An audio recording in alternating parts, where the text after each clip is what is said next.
Greetings, students! It has been quite some time, as certain among your number have remarked. I hope you will forgive me. My expedition was blown off course, and I ended up in a strange land. A story for another time. But I am back now, in more or less one piece. It was during my wide-ranging travels that I was haunted by the image of another traveler, not on the seas and ice, but on the steel rails of a nation in crisis. Who was that man? Walking down the railroad tracks with bindle stick bobbing behind him, carrying all his worldly possessions. What is that dark form crouched in the empty boxcar? And why are all these men molesting my doorstep, inscribing strange runes on the gateposts and barn doors of my community? I am speaking, of course, of the American hobo. Out with any of that nonsense distinguishing hobos, tramps, and bums. That bit of political propaganda put out by the Hobos Union. Out, too, with the contemporary sloppiness which refers to our contemporary homeless as the hobo. It isn't exhausting to have to put this out, but my usage of the word hobo is, I believe, more or less obvious. Despite modern pretenders to the title of hobo king, let me say that, at least as far as my tongue and my mind intends, the hobo was a free rider on trains who traveled from town to town hustling for his living. He more or less came to his end as a class when the trains got too fast to jump. So, that is an end to the hobo.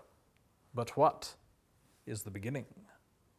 There were waves. We can think of them as generations. The final largest generation that formed most of our idea of the class was in the 1930s, fueled by the stock market crash of 1929. The resulting homelessness in the Great Depression inspired many to leave behind their debts and seek a new life on the road, a life wherein there were already customs and cultures established.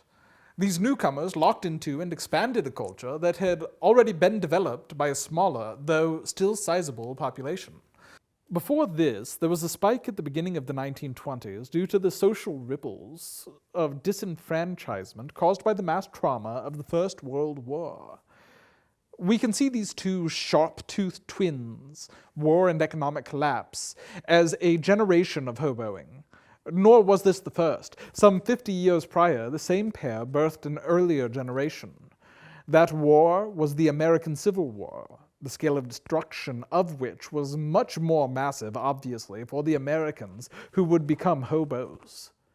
Here, we must not only consider the psychic trauma of combatants who were shipped overseas to fight a senseless war and came back riven by horrors they had no way to understand, as in World War I, but also the newly freed families who had had generations of systematic trauma inflicted on their bodies and the bodies of their ancestors. Those who were ground up in the radically shifting economy. Those whose homes were burned by armies and warfare. And on and on and on. The economic collapse that accompanied this war, again trailing by 10 years, was the Panic of 1873. This was also referred to at the time as the Great Depression, until the awful events of the 1930s unseated that ashy ruler from his throne of dust. This depression was caused, appropriately enough for our interests here, by speculation in railroads. And so we have our two major generations of hobos, and we understand passingly well the material means that led to their formation as a class.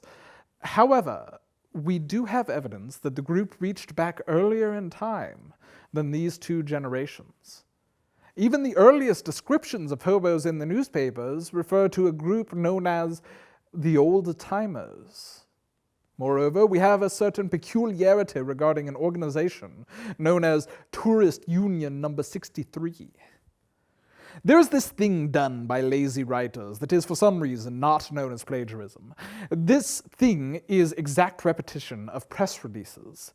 Many of the websites you come across, particularly those content-light ad-stuffed sites that somehow float to the top of search results, do not write their own articles, but merely copy and paste the emails sent to them by individuals promoting their own work. This was done repeatedly regarding the formation of Tourist Union 63, about which websites speak whenever they are covering the early history of the hobo. The article begins, "In the mid-1800s, several hobos found themselves in a jungle next to the main line of the B&ORR," and then goes on to describe the way that 63 hobos unionized into the Tourist Union 63 in order to avoid charges for vagrancy. This phrase, in the mid-1800s, was picked up and disseminated by several more publications. I have traced this phrasing back to its original source, Tourist Union 63 itself, which is still in operation more than a century later. But there is an observation implicit in the Vice.com article entitled Death of the American Hobo. Their description replaces the familiar phrasing mid-1800s with the very similar term late 1800s. This is very important. It is because the writer realized that the story did not add up with the historian's consensus view of the matter. If Tourist Union 63 was in fact the mid-1800s and not the late 1800s, that means it could well have preceded the American Civil War. Indeed, the Vice article opens with the suggestion that Henry David Thoreau was practicing a sort of hobo lifestyle in as early as the 1940s. 1840s! Chew on that! I wondered at this point if the generations of hobos identified earlier might be marshaled as a sort of test to see whether these same conditions might be identified in similar increments on either side. The period between the midpoints of the Civil War and World War I was 54 years. Projecting 54 years past World War I lands us in 1971, the center of the American involvement in the Vietnam War. Meanwhile, the period between the Panic of 1873 and 1929 was 55 years.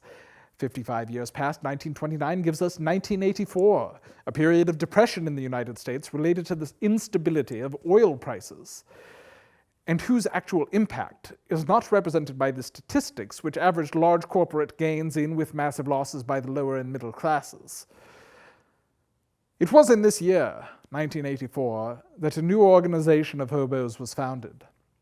I'm aware that I said the age of the hobo ended in the 1940s when trains picked up speed, but that is because this new organization does not align to our view of the hobo, though the basic function of men riding trains across America is maintained. This organization is called the Freight Train Riders of America, or FTRA. As if designed specifically to corroborate our theories, I note that it was founded by Vietnam War veterans, and according to Joseph Mack's The Hobo Handbook, FTRA was frequently reported to stand for Fuck the Reagan Administration. The 55-year period holds. What does this suggest for our old-timers and the predecessors of the so-called first generation of hobos? Those 63 who founded the Tourist Union. Who were these strange few who have gone mostly unmarked, except for the word-of-mouth echoes down from the earliest riders of the rails? A foundation date suggests itself. The War of 1812 and the Panic of 1819 align to our 55-year periodicity. But why are these old-timers largely missing from the historical record? Were they in fact the tramps known of the time as hobos, or were they something else? Perhaps something will be suggested to us as we examine hobo culture in closer detail, which we shall do, and soon. Thank you for attending this lecture, my students. It is good to be back. Until next time, may the pyramid's eye watch over us all.